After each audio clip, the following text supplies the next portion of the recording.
For a short period of time, Aroldis Chapman wasn't just a closer, he was a force of nature that made even the best hitters in baseball weak in the knees. With a fastball that could hit an unthinkable 105.1 miles per hour, Chapman became known as the Cuban Missile, striking fear into the hearts of batters who dared to step into the box against him. But what if I told you that this same pitcher, who would become baseball's most intimidating weapon, started his journey in poverty-stricken Cuba with nothing but a dream and a gifted left arm? That's exactly what happened. And to understand how this legend was born, we need to go back to the beginning. Before he was lighting up radar guns in major league ballparks, before he was winning World Series championships, and before he became the most feared closer in baseball, Aroldis Chapman was just another kid in Holguín, Cuba, about to begin one of baseball's most incredible journeys. Born on February 28, 1988, Aroldis Chapman's story begins in a small town called Holguín in eastern Cuba. Growing up in extreme poverty, Chapman didn't have the luxuries that many future baseball stars enjoyed. No private coaches, no expensive equipment, not even proper baseball shoes. His father was a boxing trainer, and young Aroldis initially followed in those footsteps, training as a boxer until he was 13 years old. But everything changed when he picked up a baseball for the first time. Despite his late start in the sport, Chapman's natural ability was undeniable. Playing in local games with equipment held together by tape and string, he would often walk several miles just to practice. His incredible arm strength became apparent early on, even though he was skinny and undersized for his age.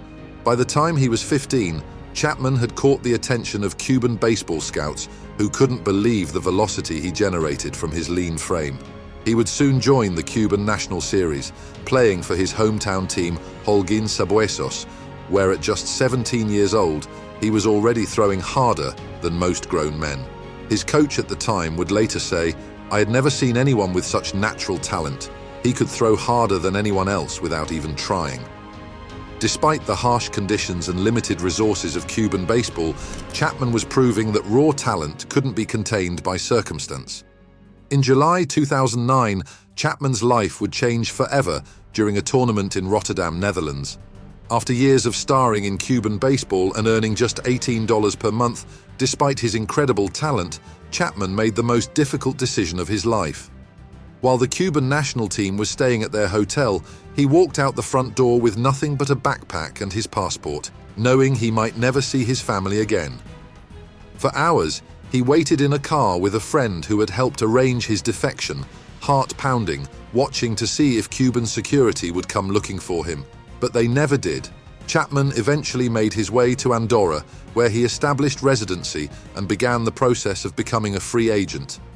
Major league scouts had already known about his arm. They'd seen him throw 100 miles per hour fastballs in the 2009 World Baseball Classic. But now, as a free agent, Chapman's potential value soared. In January 2010, the Cincinnati Reds shocked the baseball world by signing the Cuban defector to a $30.25 million contract. Chapman's teammate from Cuba would later reveal, he didn't even have proper shoes when he left Cuba. Now he was a millionaire, but the price he paid was leaving everything behind. The transition wasn't easy. Chapman didn't speak English, had never lived in a modern city, and had to adapt to an entirely new culture. But his arm, that incredible left arm that could throw a baseball harder than almost anyone in history, was about to change baseball forever. During his minor league stint with the Louisville Bats, Chapman quickly became the talk of baseball. Radar guns would light up every time he took the mound, consistently hitting triple digits with ease. When he made his major league debut for the Reds on August 31, 2010, the baseball world held its breath in anticipation. They weren't disappointed.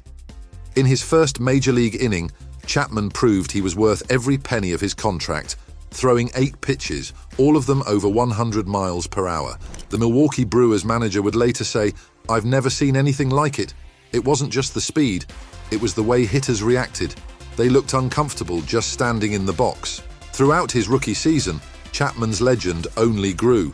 On September 24, 2010, He threw the fastest pitch ever recorded in MLB history at that time, a 105.1 miles per hour fastball.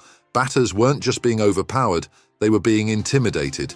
Even the game's best hitters admitted they started their swings early just to have a chance. His unique delivery, with that long, whip-like motion, made the ball seem to explode out of his hand. By the end of his rookie year, Chapman had struck out 19 batters in just 13.1 innings, giving fans just a taste of what was to come. His teammate Joey Votto would tell reporters, "Even in practice, nobody wants to face him. He's not just throwing baseballs, he's throwing fear." From 2012 through 2016, Aroldis Chapman became the most dominant closer in baseball, striking fear into the hearts of every batter who stepped into the box. His fastball wasn't just fast, it was historically fast. During this peak period, Chapman threw more pitches over 100 miles per hour than all other major league pitchers combined. The numbers were staggering. He struck out 546 batters in just 324 innings, posting an ERA of 1.90. But what made Chapman truly special wasn't just the velocity, it was the way he developed his other pitches. He added a devastating slider that would come in at 88 miles per hour, making his fastball seem even faster in comparison. Players who faced him during this period spoke about the impossible task of hitting him. As David Ortiz once said, "By the time you see the ball, it's already in the catcher's mitt. It's not just about hitting anymore, it's about survival." In 2015, Chapman set a record that seemed impossible. He struck out 52.5% of the batters he faced. The league average that year was just 20.4%. This dominance led to 5 straight All-Star selections, and managers started planning their entire game strategy around not falling behind before Chapman could enter the game. At one point, he converted 49 consecutive save opportunities, the third longest streak in MLB history. Even MLB's analytics department had to create new metrics just to measure the kind of power Chapman was generating.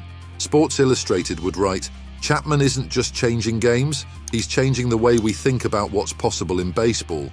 Through his remarkable career, Aroldis Chapman's impact on baseball has become legendary. His 105.1 miles per hour fastball record stood as a testament to what seemed humanly impossible. Beyond just the numbers, the 315 saves, the sub-2.50 career ERA, the 9 All-Star appearances, Chapman changed how teams thought about closing games. He showed that pure, overwhelming power could be just as effective as traditional pitching wisdom. More importantly, his success opened doors for other Cuban players, proving that the journey from Cuba to MLB stardom was possible. Young pitchers started emulating his distinctive leg kick, his stare-down delivery, and his intimidating presence on the mound. Even today, coaches use Chapman's videos to teach young pitchers about generating maximum velocity. The kid who left Cuba with nothing but a backpack and a dream had transformed into baseball's most feared closer, earning over $150 million in his career. As one scout would reflect, Chapman didn't just throw hard, he redefined what we thought was possible in baseball. Every time he stepped on the mound, you knew you were watching history. Continuing to prove his value well into his career, Chapman signed a 1-year $10.75 million contract with the Boston Red Sox in December 2024, adding another chapter to his remarkable journey. In the end, Aroldis Chapman's story isn't just about a pitcher who could throw faster than anyone else. It's about a young man who defied odds, changed the game, and became a legend in America's pastime.